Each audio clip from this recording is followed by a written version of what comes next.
Hello YouTube, this is Linen here. Today I'm bringing you a Battlefield 4 commentary. I must apologise, I've been quite busy recently, obviously because it's Christmas. I haven't really had a chance to upload, and I've also been playing a lot of Assassin's Creed 4.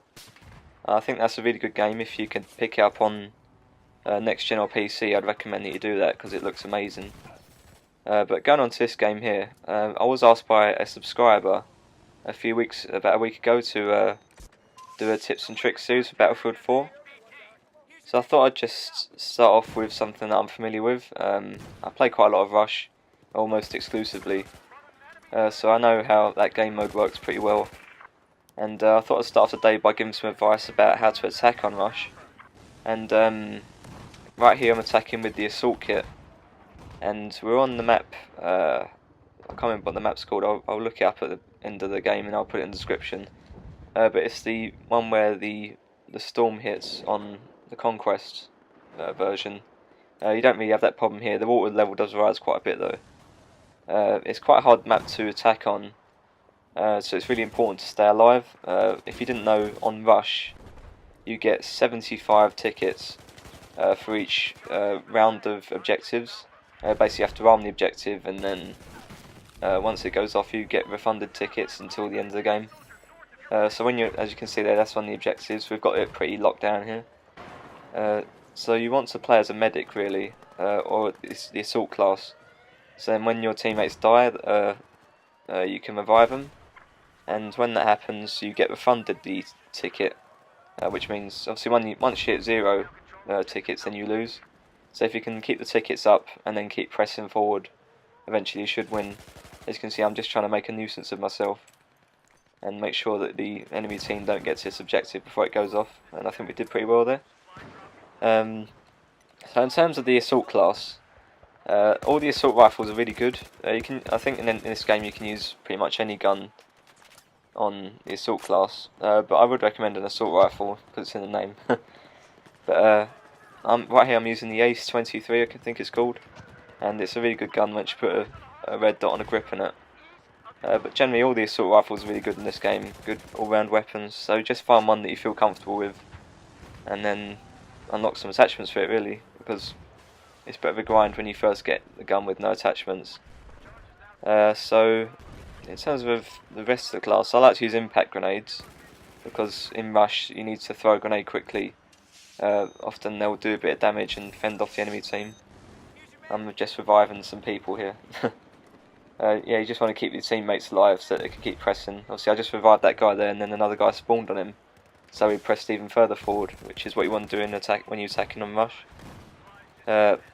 Another thing about the assault class is that when you use the medic kit a lot, you actually you level up very quickly, I've found, because you get so many points. As you can see, I'm just racking up points when you consider it's 100 points for a kill. So if you're having trouble leveling up, just use the assault class really, and put medic on. So what else? So you got to be careful obviously where you spawn when you're attacking, because if your team's pressed too hard, then if you pick someone in your squad to spawn on, then you could just all get mowed down completely, which would be a bit annoying. But yeah, it's important to stay alive, especially when you're the assault guy, because then you can keep other people alive, and then obviously you've got a better chance of winning. As you can see, I just get a lucky headshot there. I think I was getting sniped, and I had 1% life. And I was really lucky, but I managed to stay alive. And I think we're pushing up to the last set of objectives here.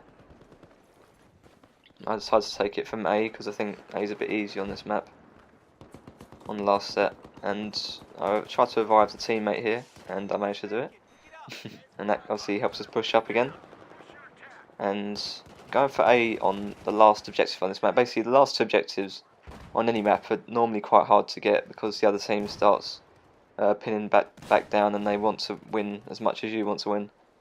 So come up to here, I think the enemy team's just holding down A quite nicely, and I've tried to call this through this fence, but I can't quite do it for some reason. I get stuck. But I think that's lucky though, because then I get naded. But yeah, so attacking on this map in particular I think it's harder to attack on some other maps, but you've also got the fact that the ocean can get in your way.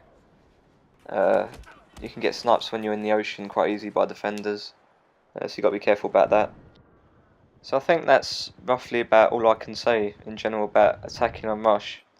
Obviously use the assault kit. I'll go on to defending on a separate commentary, but yeah, in terms of attacking, I would recommend using assault mainly. To sum up, you can keep your team alive, keep the tickets high. Also, like I said, the assault rifles in this game are really good. So if you find one that you're comfortable with, then just use that. Try to stick with it, because you'll find that when you try and unlock new attachments, that it can be quite tricky. You have to grind it out quite a lot when you've got the basic assault rifle. And we're coming up to the end here. I think I made quite a good push for A here. And the other thing about this game is that you do have to be quite fortunate to have good teammates, because if you have a bad team, obviously it's likely that you won't win anyway, because it's harder to make an impact on a game with so many players in it. But you're on the objective right there, and then we're just trying to protect it. I do quite a good job here. That guy's trying to sneak in, but he's not having any of it. And I think this objective goes off. I'm trying to revive this guy, but I think I'm a bit too far away. So I will be uploading other tips and tricks. I'll put them in a playlist. As I come across them, some good footage, then I'll upload it and do some commentary on it, obviously.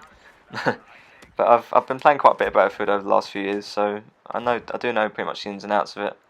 And I'll try and give people advice. If you can think of anything that you need help on, leave a comment, obviously. But apart from that, I think we're just taking B here. I think we got quite lucky. I revived that guy, and yeah, I get killed. But yeah, that's a good thing about having a good team when you're attacking on rush, because sometimes it feels like you're doing it all by yourself. But I had quite decent teammates, and they managed to arm the objective and hold it down, which is quite hard when you get into the end of this map. And I'm just trying to make a nuisance of myself here, and I think that's it. Yes. So we win right there. I think that was quite a good game. A good demonstration of how the assault kit affects rush. When you're attacking on it, it is actually really useful, and I can't recommend it enough, really. So if you're struggling with leveling up or just rush in general, definitely use the assault kit. It's definitely the most useful. And you see how many ribbons I get here. There's just so many. The medkit ribbons, especially right there. Just that's like 5,600 points, yeah. So not bad at all for a day's work. And I wasn't actually the highest player on my team there, but I did quite well. We had a really good squad. I finished second, which isn't too bad considering I think I armed one objective in that game. So I'm quite happy with that. And I think I'll leave it there. So thanks for watching. Bye.